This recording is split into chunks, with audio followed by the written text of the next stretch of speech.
Hello and welcome to the DSR Daily. I'm David Rothkopf, one of your hosts, joined by, your other hosts, Riley Fessler. How are you doing, Riley? Pretty good. And Minna Stein. Oh, sorry, Minna. Residue of my annual Christmas cold. How are you today, Minna? I'm excellent, thank you. Excellent. Well, I'm glad somebody has survived the holidays without bubonic plague or whatever it is that I had. But here we are, Friday of the first week of 2025. The new Congress is getting back together today. I'm sure we'll talk about that in a little bit. Super exciting.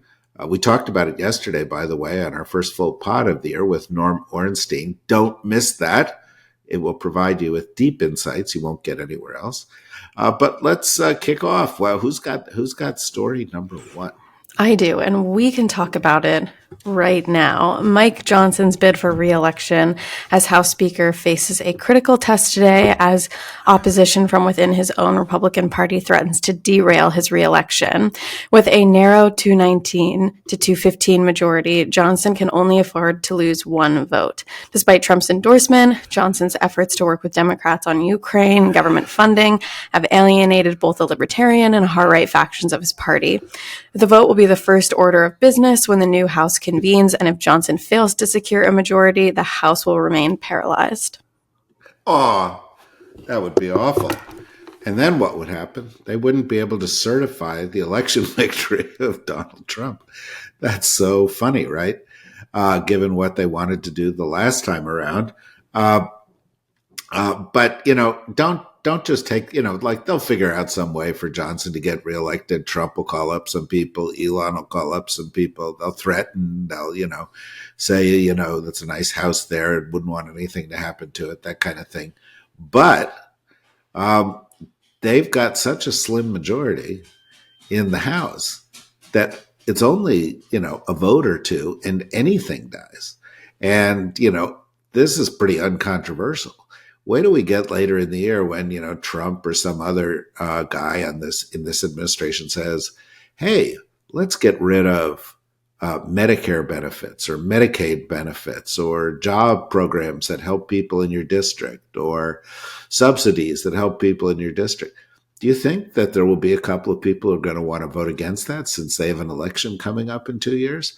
The last time Trump was president, there was not a lot of legislative progress, just a big tax cut. In the conversation I had yesterday with Norm, that's, essentially the conclusion we came to here. They may get a big tax cut through. It is going to be very, very hard for them to get anything else through a House that has essentially been constructed on a knife's edge. Riley?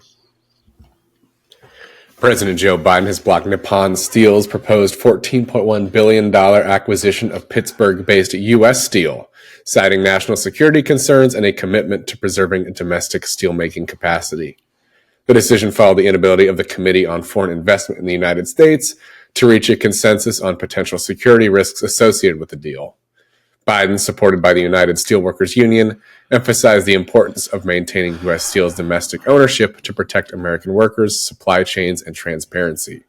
The move, also opposed by President-elect Donald Trump, reflects bipartisan concerns about foreign acquisitions of strategic industries. Yeah. Okay. I mean, I don't know how I feel about this. What is a U.S. company? Is it a company that's based in the U.S.? Is it a company where most of its employees are in the U.S.? Is it a company that has no overseas subsidiaries? Is it a company that's owned primarily by people in the U.S.?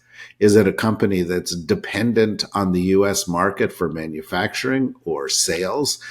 The reason I ask all those questions is there are lots of companies that you think of as U.S. companies that are primarily doing business overseas or owned by overseas or in debt to people overseas or do most of their manufacturing overseas. And so it's hard to say what a U.S. company is. And it's also unclear whether selling this company to Nippon Steel would actually result in a loss of jobs in the United States. And in fact, if it did, whether those jobs would be sustainable here in any event. it's often more complicated than these things look, and it's a very political kind of debate that's going on here. And this is one of those areas where both the left and the right in the United States have just said, okay, let's just protect our markets. The question is whether it's actually protecting them or not. The best example of all of this that I can give you is that the most senior advisor to the president of the United States, Elon Musk, runs a couple of, quote, U.S. companies. But does he run them in a way that's in the U.S. interest? Do we think the way that he managed Starlink, where he was deferring to the Russians, or the way he's managed Tesla, where he's deferring to the Chinese, makes him more, deserving or less deserving of our protection? In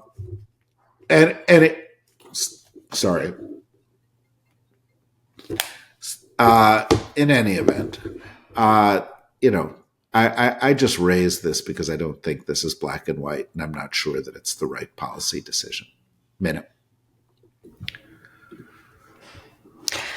South Korean authorities are attempting to arrest impeached President Yoon Suk-yeol for insurrection over his December 3rd martial law attempt, which was quickly rescinded after a parliamentary vote.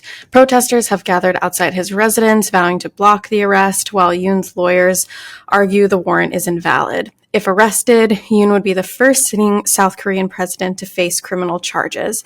His impeachment case is still pending before the Constitutional Court, which will decide whether to reinstate or permanently remove him from office. This is going to play itself out. This guy's political career, I think, is done.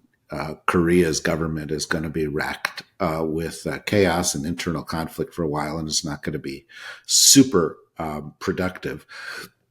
It'll be interesting to see how the new administration deals with this and deals with their neighbor to the north, North Korea, and how that impacts all of this. Likely to be a volatile time on the Korean peninsula. Riley? Rudy Giuliani faces potential contempt of court charges for failing to transfer $11 million worth of assets to two Georgia election workers, Ruby Freeman and Shay Moss, whom he defamed after the 2020 presidential election.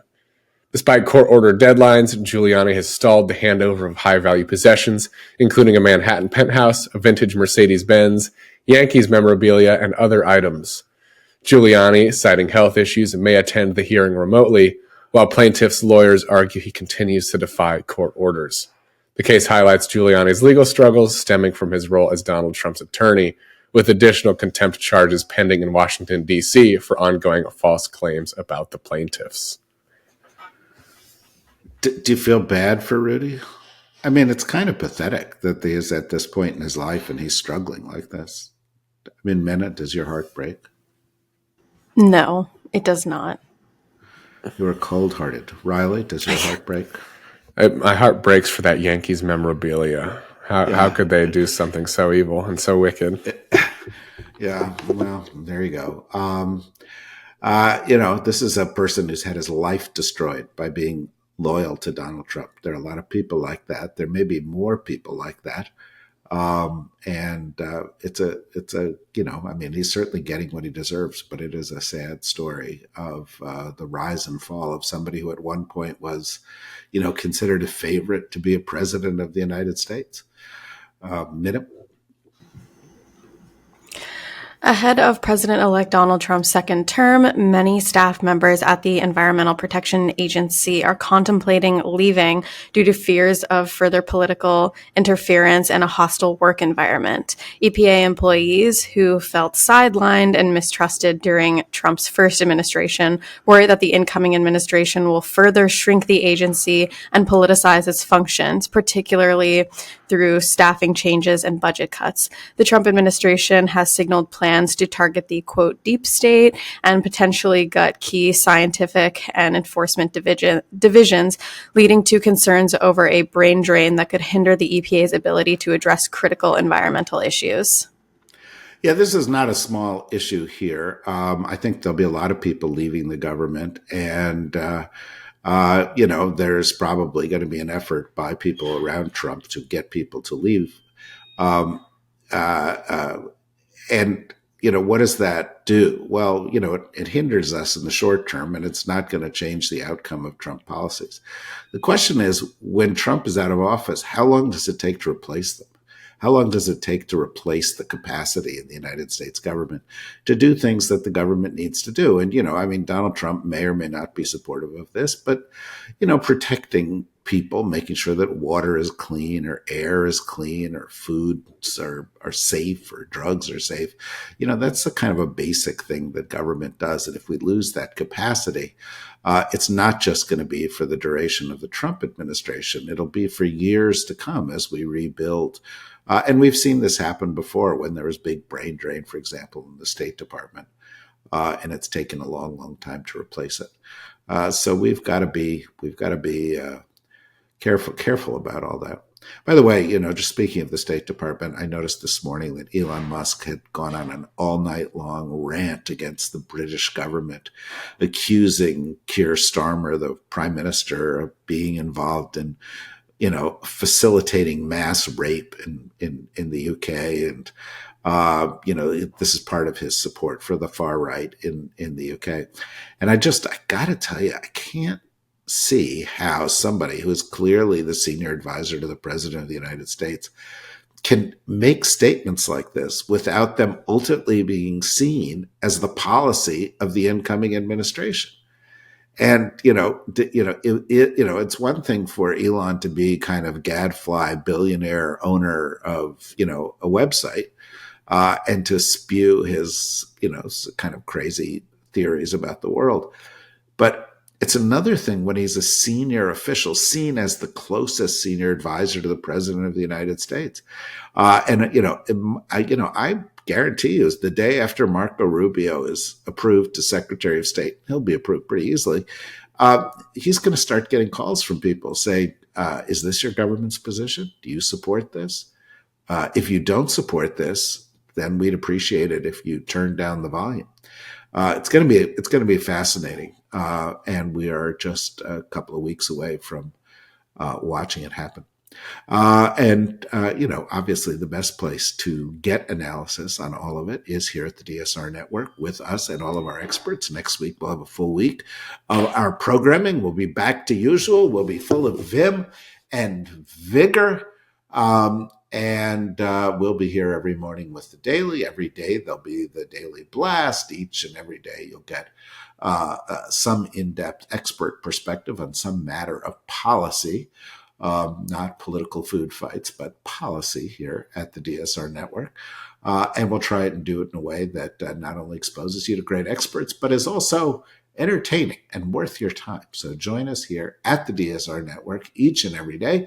And we will, try to bring it. Right, Riley? You're going to bring it. You bet. Yeah, right, Minna? We're going to bring it. Absolutely. Absolutely. And I'm going to get over this cold, so I will be full of energy. Okay, have a good weekend, everybody, and welcome again to 2025. Bye-bye.